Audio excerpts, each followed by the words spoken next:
Okay. Here's a conversation that is not one conversation that we hear often, and that's God's judgment. But just listen before you go too far. The question is, why did God give judgment, authority, all to Jesus, the Son, and particularly the Son of Man? You may not know this, but my understanding is the Son of God, Jesus, the Son of God, that's the Spirit. The Son of Man is the man, the incarnate side of Jesus. Okay, so God passes that to the Son. Why would God do that? Well, I will share something that's going to lift your heart on this, because judgment is thing. Even if your church is avoiding it, or if your church has gone as far as said, "Oh, we don't talk about that anymore," it's still a thing in God's mind. Like that's a thing, regardless if you recognize it or preach it or avoid it. It's still a thing. So let's look at it and see why. So what I'm reading at is, listen to this verse, and I'll explain it with two places. But if you turn to John, there's a conversation, and I'll shorten it. And we may talk about this Sunday, delve more into this. But listen, right here, Jesus says, "For not even the Father judges anyone." Let that rest. Not even the Father judges anyone. That's the words of Jesus. But he has given all judgment to the Son, so that all will honor the Son just as they honor the Father. The one who does not honor the Son does not honor the Father.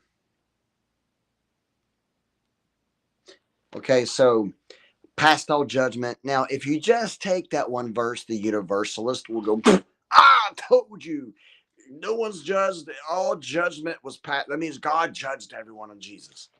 Okay, yes, but finish reading the verse. Then Jesus continues and says, so he gave to the Son also to have life within himself, and he gave him authority to execute judgment. Oh, he gave Jesus the authority to execute judgment, because that he is the Son of Man. There's that Son of Man. That's the incarnate, the physical, the flesh and bone of Jesus, the Son of Man. The Son of God is Jesus, the persona inside. So God gave Jesus the authority to execute judgment, and Jesus will, because we know all the verses that Jesus reveals to us what he will do on the day he is a judge on a throne.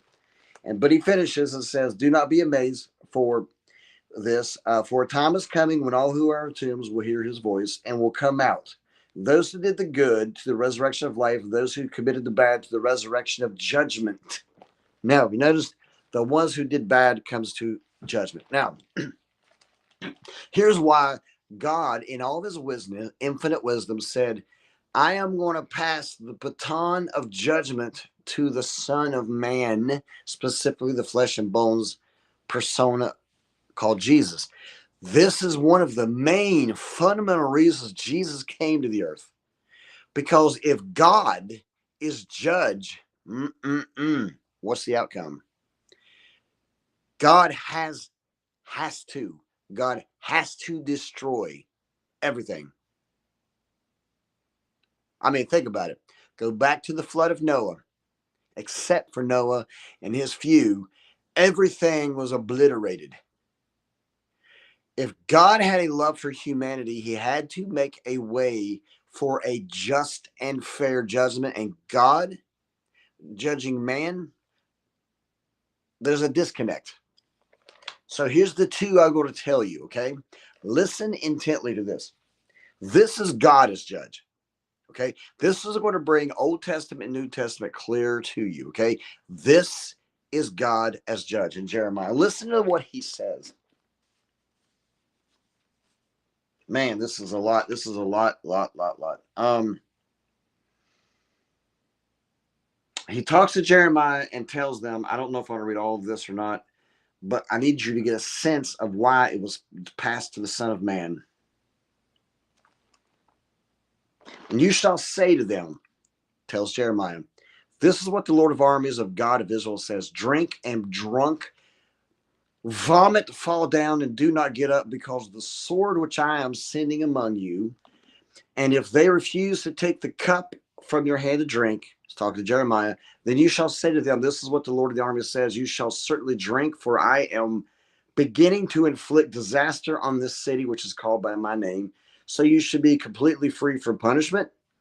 That's a question. You will not, for I am summoning a sword against all the inhabitants of the earth. God said, I'm summoning a sword against everyone, not just Israel. This is God as judge. Okay? Therefore, you shall prophesy them all these words, and you shall say to them, the Lord will roar on high and raise his voice from his holy dwelling. This is I'm going to give an example. And he will forcefully against his foe. He will shout like those who tread the grapes against all the inhabitants of the earth, God says. A clamor has come to the end of the earth, because the Lord has a controversy with all the nations. So he is entering into judgment with all humanity, and the wicked he has turned them over to the sword, declares the Lord. And this is what the Lord of the armies says. Behold, evil is going out from nation to nation, and a great storm is being stirred up from the remotest parts of the earth. Those put to death by the Lord on that day will be from the end of the earth to the other. I'll stop there. That's God as judge. Flood of Noah, Sodom and Gomorrah, demolished. I wish I could give you the longer sermon, but you see in Daniel, you'll see that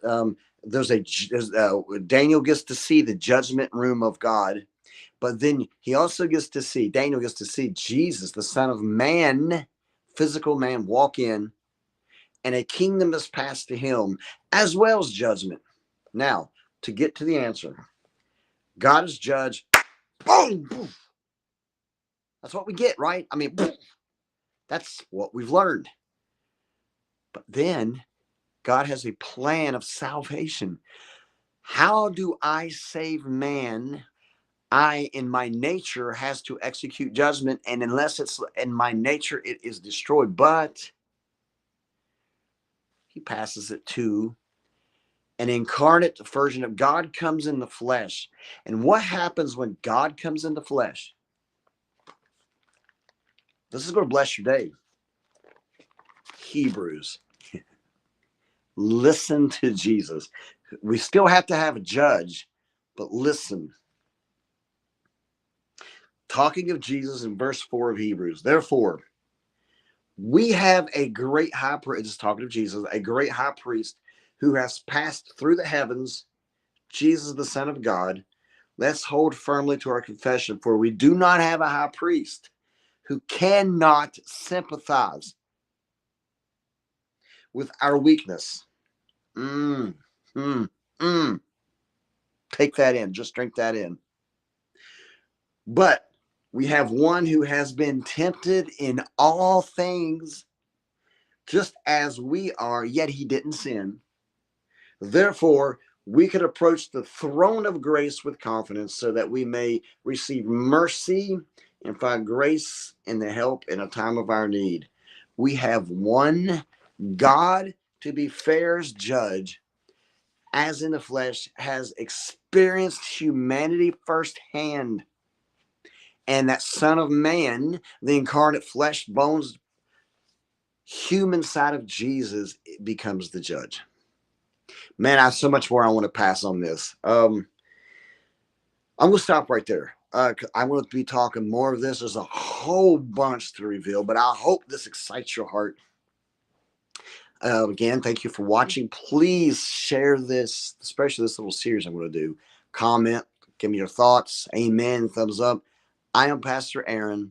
I invite you down to Grace and Truth Church, 10 a.m. on Sunday mornings in Dunbar. A safe place for truth seekers. Truth seekers, not ear itching. We'll talk to you soon. God bless.